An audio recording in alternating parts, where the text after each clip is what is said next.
The men of Israel had taken an oath at Mizpah. Not one of us will give his daughter in marriage to a Benjamite. The people went to Bethel, where they sat before God until evening, raising their voices and weeping bitterly. O Lord, the God of Israel, they cried, why has this happened to Israel? Why should one tribe be missing from Israel today? Early the next morning, the people built an altar and presented burnt offerings and fellowship offerings. Then the Israelites asked, who from all the tribes of Israel has failed to assemble before the Lord?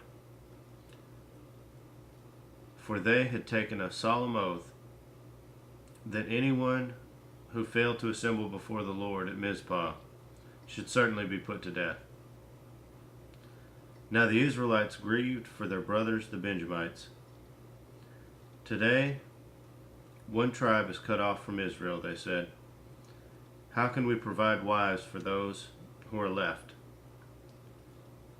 since we have taken an oath by the Lord not to give them any of our daughters in marriage? Then they asked, which one of the tribes of Israel failed to assemble before the Lord at Mizpah? They discovered that no one from Jabesh Gilead had come to the camp for the assembly. For when they counted the people, they found that none of the people of Jabesh Gilead were there.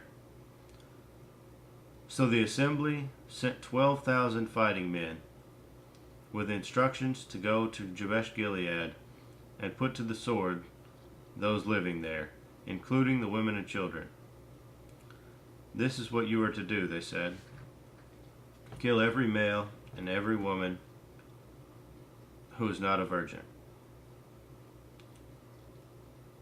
They found among the people living in Jabesh Gilead 400 young women who had never slept with a man, and they took them to the camp at Shiloh in Canaan. Then the whole assembly sent an offer of peace to the Benjamites at the rock of Rimmon. So the Benjamites returned at that time and were given the women of Jabesh Gilead,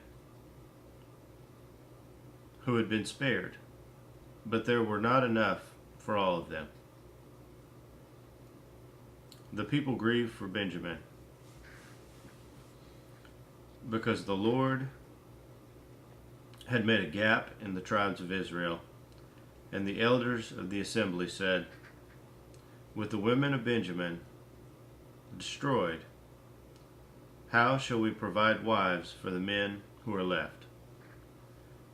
The Benjamite survivors must have heirs, they said, so that a tribe of Israel will not be wiped out.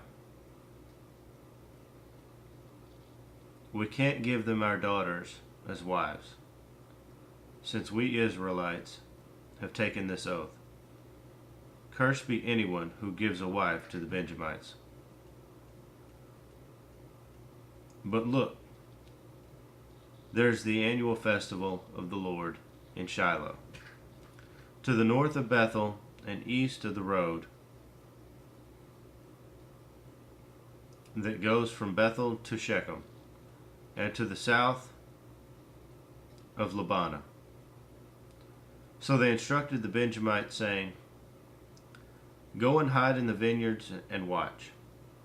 When the girls of Shiloh come out to join in the dancing, then rush from the vineyards, and each of you seize a wife from the girls of Shiloh, and go to the land of Benjamin. When their fathers or brothers complain to us, we shall say to them, do us a kindness by helping them, because we did not get wives for them during the war, and you are innocent, since you did not give your daughters to them. So that is what the Benjamites did. While the girls were dancing, each man caught one and carried her off to be his wife.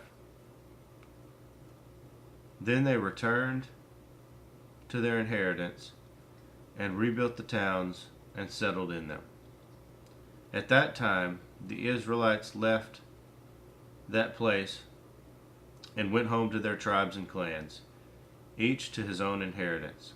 In those days, Israel had no king. Everyone did as he saw fit.